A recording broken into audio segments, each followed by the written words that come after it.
Kashmani. There's some Kashmani going on. Jaya Radha Madhava Jaya Kunja Bihari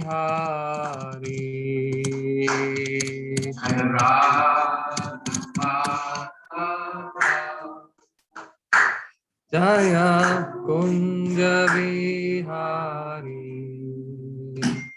Jaya Radha Madhava Jaya Kunja Bihari Jaya Radha Madhava Jaya Kunja Bihari Gopijana Vallabha Jaya Girivara Dhari Jaya Girivaradhari Gopijana Vallabha Jaya Girivaradhari Jaya Girivaradhari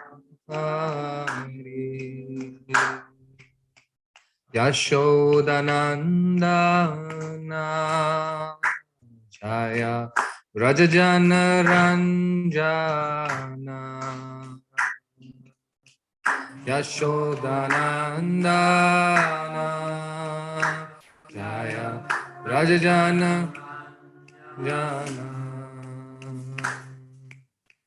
Yamuna Tiravanachari Jaya Kunja Bihari Jaya Kunja Bihari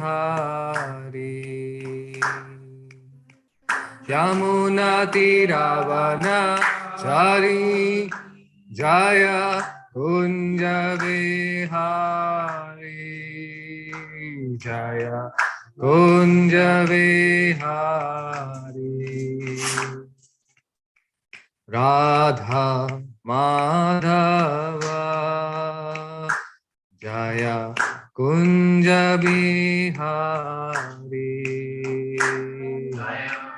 Radha Madhava Jaya Kunja Vihari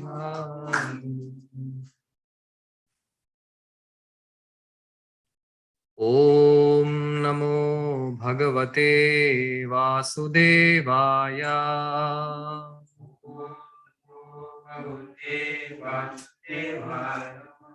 Om Namo Bhagavate Vasudevaya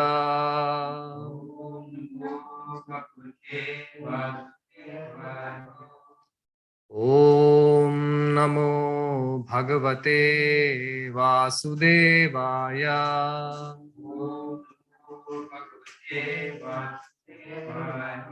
Narayanam Namaskritya Naram Chaiva Narottamam Devim Saraswatim Vyasam Tato Jaya Mudirayet Nashta Prayeshu Abhadreshu Nityam Bhagavata Sevaya Bhagavatir Uttama Shloke Bhaktir Bhavati Naishtiki Krishnaya Vasudevaya Devaki Nandanaya Cha Nanda Gopa Kumaraya Govindaya Namo Namaha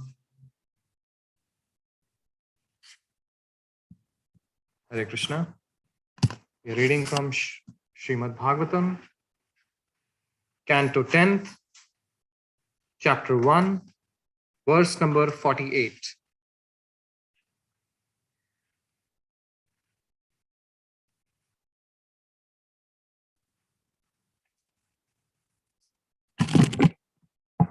Mrityuhu, you can recite after me. Buddhimata apohya yavat buddhi bala udayam yadi asau na nivartata na aparadha asti dehina मृत्युर्बुद्धिमता पापोयो यावद् बुद्धि बलोदयम् यद्यसौ न निवर्तेत नापराधोऽस्ति देहिनः। मृत्युर्बुद्धिमता पोयो यावद् बुद्धि बलोदयम्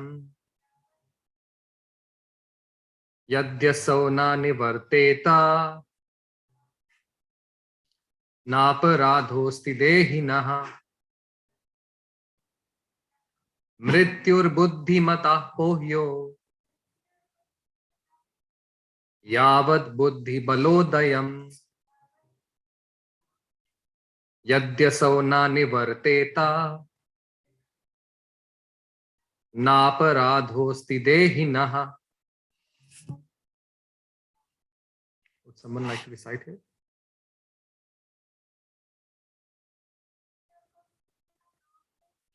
मृत्युर्बुद्धिमता पोयो यावद् बुद्धि बलोदयम् यद्यसौ न निवर्तेत नापराधोऽस्ति देहिनः। मृत्यु, death, buddhimata, by an intelligent person, apohya, should be avoided, yavat, as long as, buddhi bala uddayam, intelligence and bodily strength are present, yadi, if, asau, that, na nivarteta, cannot be checked, na, not, aparadha, offense, asti, there is, dehinaha, of the person in danger of death. Translation and purport by His Divine Grace A.C. Bhaktivedanta Srila Prabhupada. Srila Prabhupada ki. As long as he has intelligence and bodily strength, an intelligent person must try to avoid death.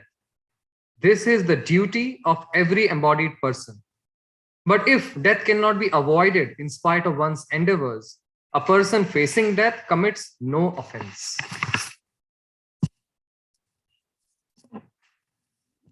Purport. It is natural for a person facing untimely death to try his best to save himself. This is one's duty. Although death is sure, everyone should try to avoid it and not meet death without opposition, because every living soul is by nature eternal. Because death is a punishment imposed in the condemned life of material existence, the Vedic culture is based on avoiding death. Tyaktva deham punarjanma naiti. Everyone should try to avoid death and rebirth by cultivating spiritual life, and should not submit to death without struggling to survive. One who is not trying to stop death is not an intelligent human being. Because Devaki was face to face with imminent death, it was Vasudev's duty to save her, as he was trying his best to do so. He therefore considered another way to approach Kamsa so that Devaki would be saved.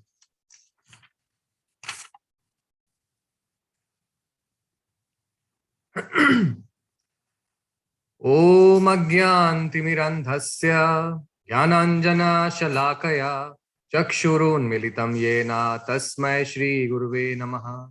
Shri Chaitanya Manobhishtam Sthapitam Yena Bhutale Swayam Rupa Kadamayam Dadati Swapadantikam Vandeham Shri Guru Shri Uta Padakamalam Shri Gurun Vaishnavamsha Shri Rupam Sagrajatam Sahagana Raghunathanvitam Tam Sajivam Savadvaitam Savadhutam Parijana Sahitam Krishna Chaitanya Devam Shri Radha Krishna Padan Sahagana Lalita Shri Vishakha Nitamsh.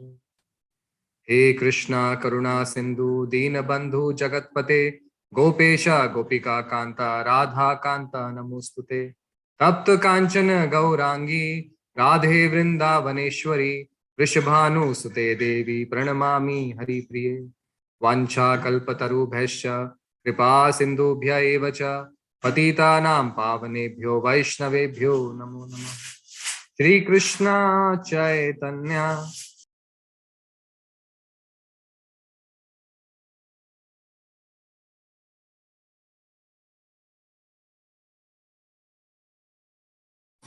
Prabhu, we lost him.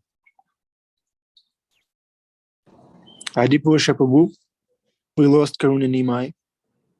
Adipurusha Prabhu, Hare Krishna. We lost Karuna Nimai. We can't hear him.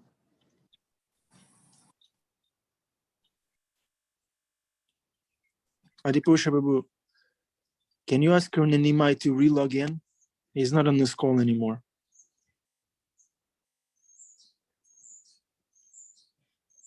Adipurusha Prabhu?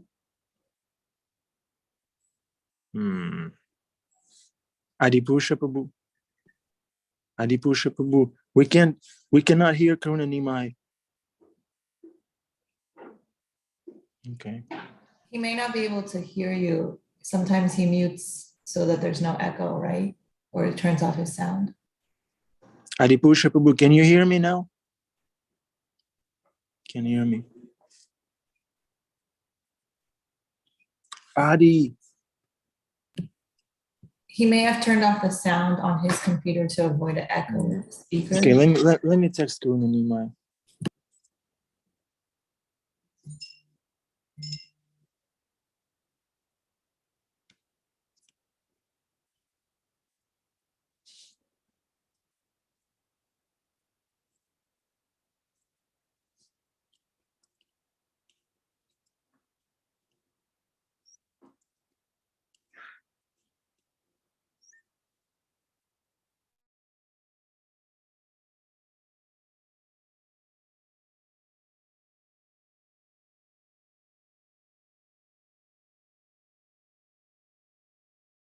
He's back. He's back.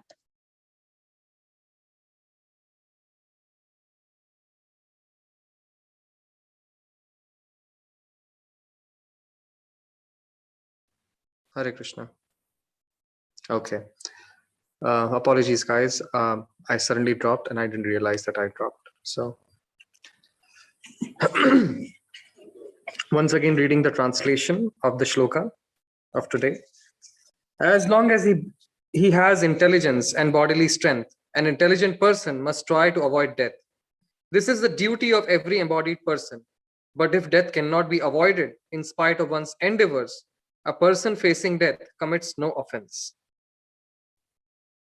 So, in this shloka, basically, the focus here is the teaching which we are getting from this conversation happening between Vasudev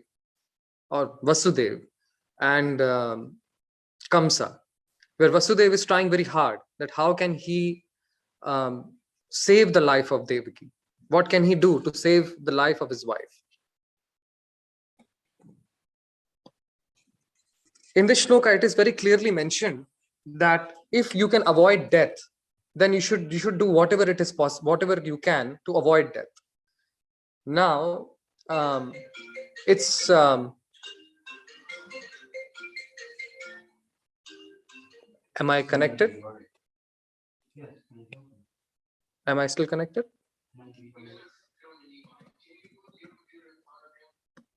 Yes, Prabhuji, you're still connected. Okay.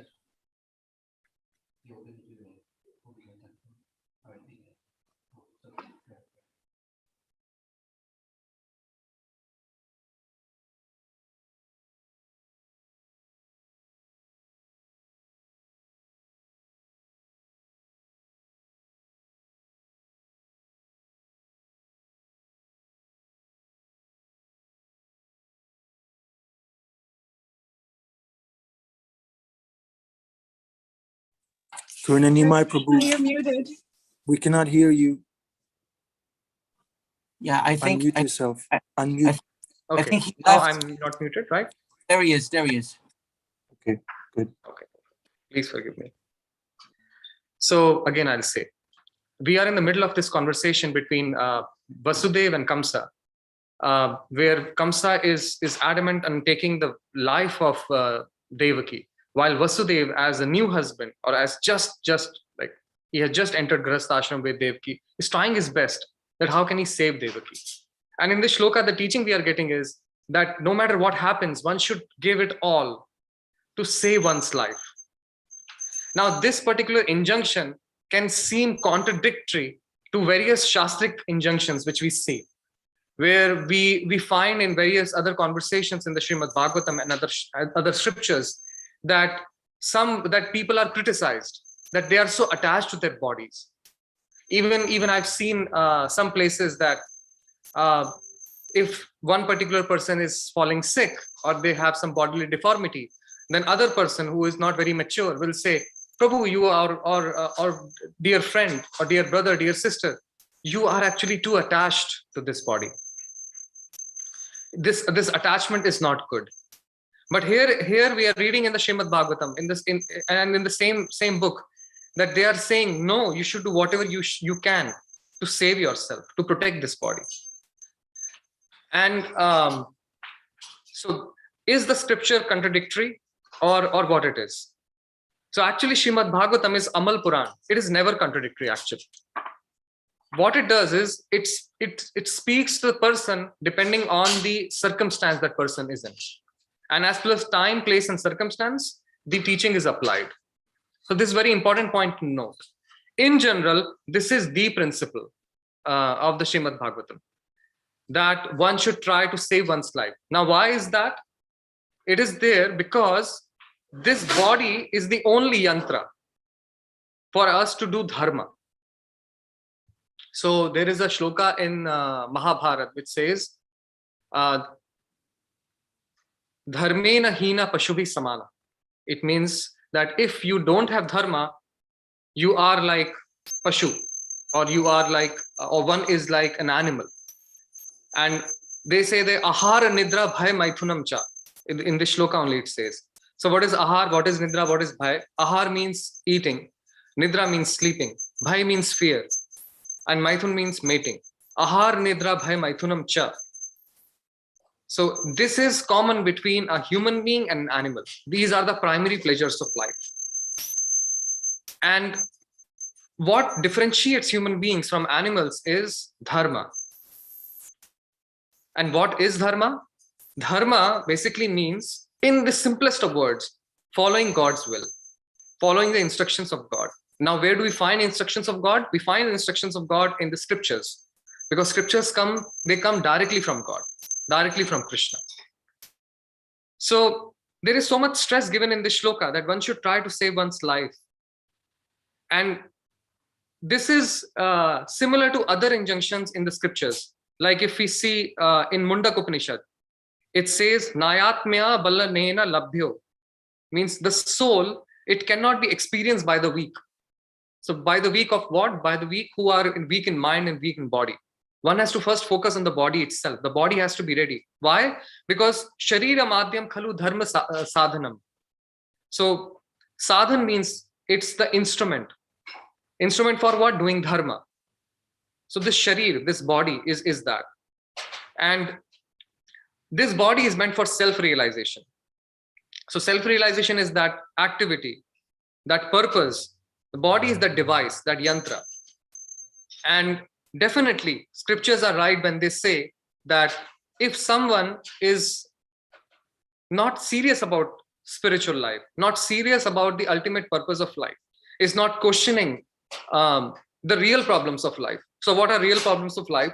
Real problems of life, as mentioned by Srila Prabhupada, are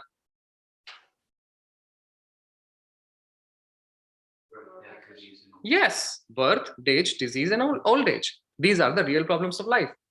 And we have to find an answer towards these real problems of life. And it is so interesting that in this shloka itself, they say that the Vedic culture is a culture which is going towards eternal life. It is to avoid death. That's what Vedic culture is about. And what we learn in bhakti is art of dying. Now, death is a very sensitive topic. It is once upon a time in the Mahabharata days, Yudhishthir, when he was in exile with his brothers, he was there in the forest, and he and their wife Draupadi, she wanted to get some water. So one by one, every brother goes to the nearby water body to get some water, and then none of them came back. And then ultimately Yudhishthir went, because Draupadi said, please go and check what happened to your brothers, what happened to my husbands. And Yudhishthir goes back near the water body, and he tries to take water, and then suddenly there is a supernatural entity which comes there, Yaksha, that supernatural entity is. And he says, this water body belongs to me. You cannot take water unless and until you answer my questions. And he then Yudhishthira also notices that there were the bodies of his brothers. They were all dead. And he said, if you take water without answering my questions, you will die. Now Yudhishthira said, okay, if this water body belongs to you, no problem, I'll answer your questions. Tell me what your questions. So there is a lot of conversation there. But one of the things which this entity asks Yudhishthira is, what's that particular thing? What's that one thing which surprises you the most? And Yudhishthira says that people are dying every moment. People are dying everywhere. And still everybody thinks that it will not happen to me. Death will not come to me. This is what people, and this is the biggest surprise. So this is how death is. It is going to happen in everybody's life, and it's going to take away everything which we have. In order for us to enjoy this world, we need to develop attachments. That's how we get pleasure. But then if you talk too much about death, then you lose faith in those attachments. Now what's the balance here? What to do? And then they also say that death is the final exam. And now for an exam, it's not that if you have an important exam in your life, say it's an exam for your career, or for getting an admission in a new university, or maybe just an interview for a new job, any kind of exam. It's not that you just show up, that I will show up and I'm going to ace that. There is some thought, there is some preparation, there is some skills needed, which you develop over time. You work towards it. You do something about it. But death is that final exam, which most people, they don't do anything about. They just directly show up. And that's why it is very different for a devotee and for a non-devotee. The experience of death. Devotees, they become expert in the art of dying. You have heard this word, art of living? Devotees, they become expert in the art of dying. They prepare. A materialist and a devotee, when they die, it may appear the same, but it's not the same. Because a materialist or a person who has no God consciousness is thinking that, oh my God, death is going to come. When they realize, they finally realize when body is not working, or something is happening with them, and they don't know what to do. They're so fearful because they don't understand what death is. On the other hand, devotees, they rejoice. They say, this whole life I have worked so hard for this one moment, so that I can see the beloved Lord of mine, so I can see the face of my Guru Maharaj, so that I can go to the spiritual world, so that I can go and I can pass away from this material world and go to spiritual world. And this is what this in this shloka we were talking about, that Srimad Bhagavatam, or all the scriptures, Vedic civilization, is about not having death again, not dying again, us realizing what we truly are. We are eternal. And that can only happen when we escape the cycle of birth and death. And this is what scriptures are teaching us, that if you follow the instructions properly, then you will be out of the cycle of birth and death, where you can enjoy. Once Srila Prabhupada was saying that for devotees, you are not going to separate it from other devotees. There is another ISKCON there in the spiritual world, and we'll be there together. And that's what devotees think, that I'll be there in service to the divine couple when I'm there in spiritual world, or with my fellow friends and devotees in service. Now, we have to see that every one of us, we have such high hopes about life. None of us want to die, but we don't work towards it. So there is a shloka where Vidura is basically chastising Dhritarashtra. So this is after the Mahabharata. This comes in the Srimad Bhagavatam, where Dhritarashtra is just sitting in the palace thinking he is the king, while Yudhishthira is already crowned as the king, and many years have already passed. Yudhishthira is the king. All his brothers are given jurisdiction over various provinces, and they are also acting as like kings. Yudhishthira is the emperor, and Dhritarashtra, who is a blind king or who was an ex-blind king, still thinks I am the king, and he's sitting in his room, in his chambers with his wife, thinking I'm still ruling. And so this is the blind attachment, not being aware of the reality that he lost 100 sons, 100 plus sons actually. He lost, and so much he lost actually. But still he's sitting there. So Vidura, who is his brother, who took sannyas before Mahabharata war happened, comes back to the kingdom, and he's very happy to see that everything, dharma is restored. But he was very sad to see his brother. And now that's the care element here. That he goes, and sometimes, our friends or family, they really chastise us, they scold us when we are doing something wrong and we don't see it. Then they give us that intelligence, like bam. And this is what Vidura says, that alas, so this shloka is in the Srimad Bhagavatam. Aho mahayasi jantur jivatasha yatha bhavan bhima pavitra jitam pindam aditya arha palavat. It says, alas, how powerful are the hopes of a living being. No, jivatasha. Jiva means living entity, asha means hope. How powerful are the hopes of a living being to continue his life. Verily, you are living like just a household dog and are eating the remnants of food given by Bhima. So that from a king, now you have become a pet. And if you want to be a pet, then that's great, and the conversation goes. But if you feel you are a king, then you are not. And you have to realize that, you have to accept it. And then later, in the Srimad Bhagavatam, people who are not God conscious, it's so this chapter is the prayers of the personified Vedas. It's a very beautiful chapter, where the Vedas are saying to the Supreme Lord. This is 87th chapter of this same canto, 10th canto, almost to the very end, where it's said that people who are not God conscious, they're not living. So it's like they are like kind of zombies. It's like their breathing is like breathing of the bellows of a blacksmith. And I'm just presenting Shastra here. So the main thing is to realize, in essence, what I'm trying to say, that we have to be very much aware of what are we doing and why are we doing. It's the same thing as in material life. For example, if someone starts a business, so business is to make profit. If someone starts a charity is to do charity. They cannot intermingle, or they can coexist as well. But the purpose has to be clear. If you go to some place for a vacation, then that's your purpose. You go there for a vacation. Now, we all have come here not on a vacation. We all are here prisoners. That's what we are. And we are not supposed to die. But then we go through this experience of death because we are conditioned and we are in this material world. And what we need to be doing is that we need to escape that cycle. Now, how do we escape that cycle? Now, what's the key? How do we do it? So it's very simple.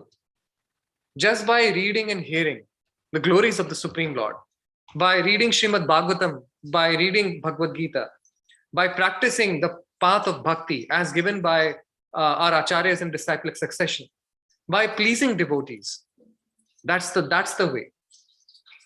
And if we do that, if we strengthen our intelligence with scriptures, if we humble our heart, develop the good qualities of demigods, as it says, yasyasti bhaktir bhagavati akinchana sarver gunesha samasatir sura harava bhaktasya kuto mahadguna.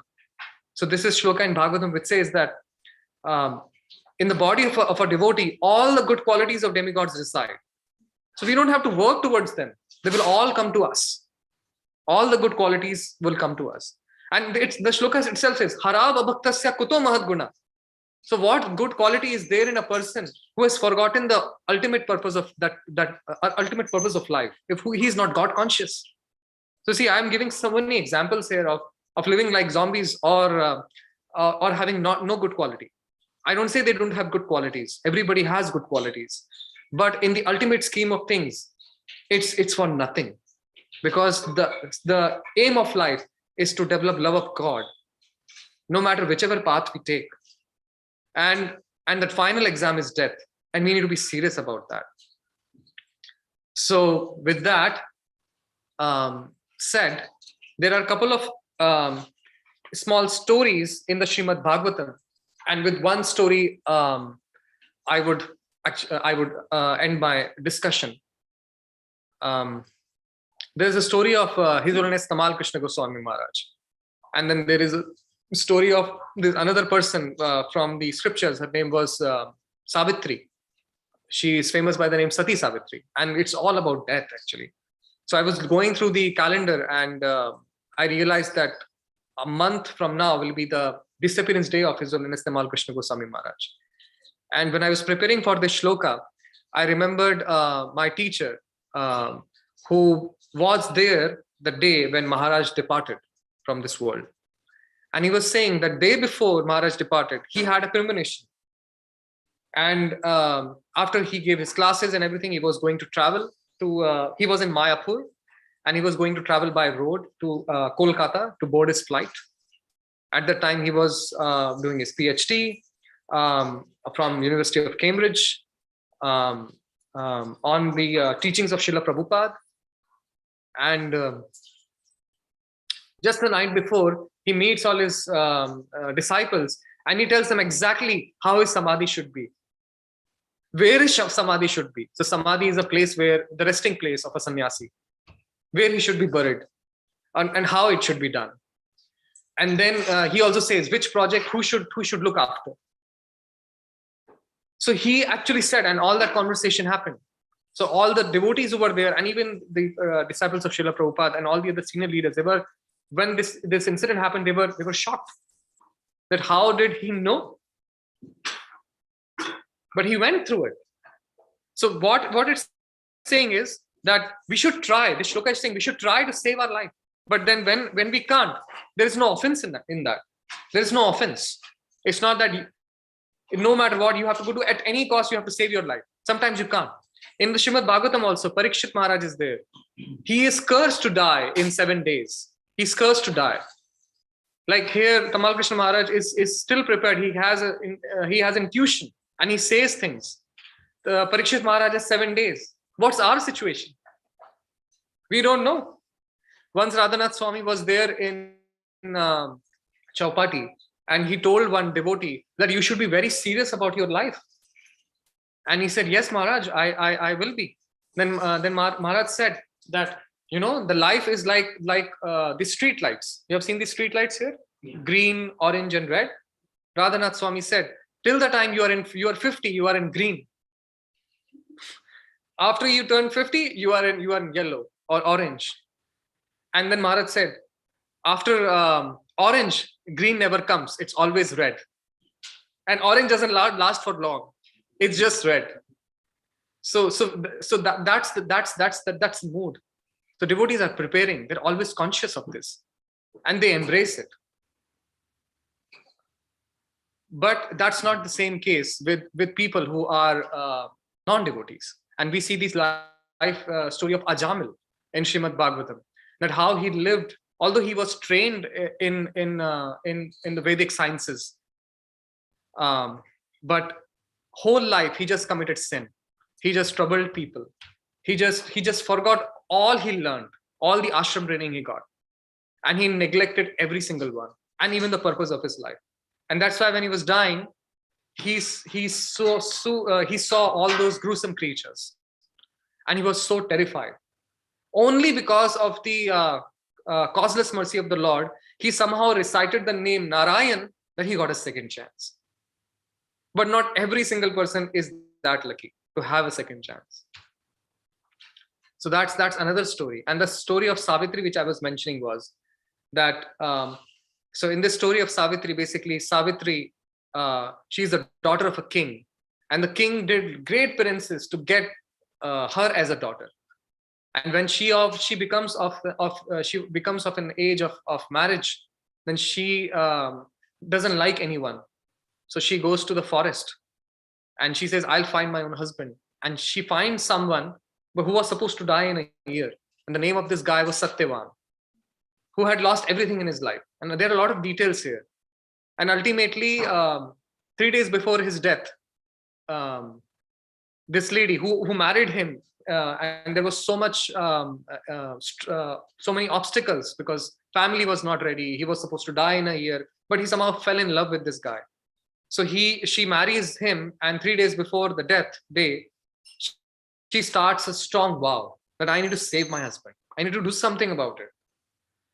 And then because of the power of that vow, the attendants of Yamraj didn't come, but Yamraj himself had to come to claim that soul. But she was so powerful, she did so much tapasya, she did so much preparation for that one whole year, that she wanted to save this guy, her husband, which is the same thing which Vasudeva is doing now. Vasudeva is trying to save the life of his wife. And here this wife Savitri tried to save the life of her husband, that Yamaraj ultimately had to say, okay, you can live. You can have a normal lifespan. I'll not trouble you guys. I'll leave. That was the power of tapasya, and that was the power of preparation, because she prepared for death. So with that being said, I open for questions here. Yes. Yes, there is a question here. Yeah, so basically, you're saying is you should always realize you're not the body, that it will end, but while you're here, you try what you can, to keep yourself going. So that gets into, like, in modern times, the fights over, for example, people who are being kept alive on a machine. Should you be able to just turn it off if you want, because say it's artificial? Then there's also the fight over even like the vaccination. Some people say we should just depend on Krishna and not take it. So I'm just saying this opens up a whole, can of worms. So just wondering, like, with the Vedic view, what the Vedic view is like on the modern thing about turning off, like euthanasia, turning off, people who are being kept alive by artificial means. So I'll start off with that. I know this opens up a whole complicated issue, but I'd like to know your view on that. Thank you so much for your question. If you don't repeat the question. I will repeat the question. So in essence, the question which has come here is, and no offense, but I feel it's like opening Pandora's box. Yeah. The question is that, and I'll repeat the question. The question is, what's the Vedic view of about people who are living over machines? Shall we switch off those machines, or what's the Vedic view of vaccinations, or the question it was repeated that they understand that the aim of one's human life is to realize God, and while being in that journey, one should do whatever is necessary for keeping that body fit and fine. And as I also recited shlokas from Mundaka Upanishad, which says that the body has to be very fit. It should be healthy. Then only we can practice spirituality. So this is the injunction of scriptures. Now, it doesn't mean that somebody is not healthy and there's a great devotee. That's not what I'm saying. I'm saying if we can take care of our body and can be healthy, we should be healthy. Now, answering to the question which Prabhu has asked here. So in essence, we should do whatever is necessary to keep us alive. Now, when we say we are alive means we can think, we can see, we can talk, we can do things. And alive can mean different for different individuals in different situations. I have seen devotees in hospice where they are barely surviving, but there are so many devotees around them that a lot of kirtan, reading, hearing is going on. A lot of prasad is coming to them.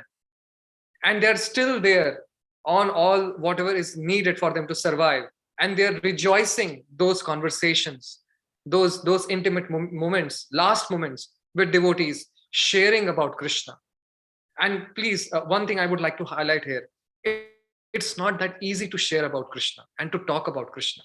we are so exposed to all sorts of media here and all sorts of things we do, that any chance we get, we will talk anything here. We'll talk anything happening in the moment, in the movement and in the moment. But just to come together and glorify Krishna, it's not an easy task. To truly have that interest to glorify Krishna and relish his pastimes, it's not an easy task. It takes practice. And sometimes that's why we need to come together just to purely do that. And if those devotees are in those situations when they are about to die, that they are still trying to glorify Krishna, because Tushyanti cha ramanti cha, that's there in Bhagavad Gita, that we are satisfied and the Lord is satisfied by that glorification which is happening. So did I answer your question, Prabhu?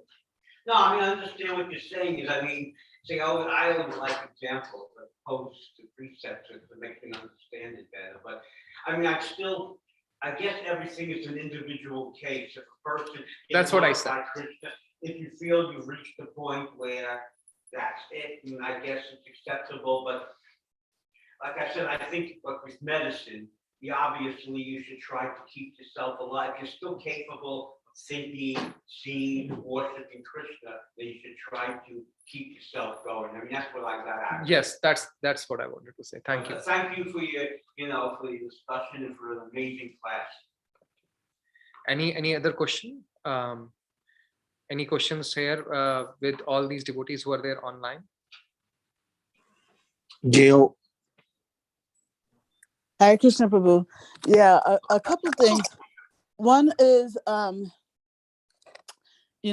you were saying, we should try our best to keep this body alive, not just for the sake of inhaling and exhaling, but is to be used to solve the problems of life. And so I was wondering about, I think you had briefly mentioned Parikshit Maharaj. He had the power to reverse Shringi's curse, right? But yeah. he did not do that. I mean, I understand that, the pastime was to make the Bhagavatam manifest, but why would we say that he did not set that example by doing all that was in his power to extend his life? Oh, so in essence, I would say that we all have our parts to play in this world, and especially the pure devotees. They are here under the will of the Lord, and they're participating in the pastime of the Lord. And his role was to do what he did. That was to wait for 7 days hearing Srimad Bhagavatam. But then that's not the case with us, at least not for me. I'm not a Paramhams with the Bhagavatam here. Okay. So I am learning by following. So it is following the footsteps of the Bhagavats in the Srimad Bhagavatam. Okay. And also in this same vein, talking about extending life at whatever cost possible, you also mentioned Tamal Krishna Goswami, who seemed to have known ahead of time. He foreshadowed that his death was coming. So, he described all the things that he wanted done. So I actually missed the point in your telling his story. My point here in telling the story was that devotees, for them, this experience of death is very different, and many times they get intuition that what's going to happen, and they're ready for it. While non-devotees and materialists, they are not. They become fearful of the situation. And with this, thank you so much, everyone, for tolerating me, and please forgive me and bless me so that whatever I said today, I can apply that in my own life. Thank you so much. Hare Krishna. Thank you. Hare Krishna. Thank you, Karuna Nimai, Prabhu. Beautiful presentation, very balanced, very nice. I just wanted to add quickly, there's a verse in Srimad Bhagavatam that Vaisheshika Prabhu often quotes, 1, 2, 10. Life's desires should never be directed toward sense gratification. One should desire only a healthy life or self-preservation.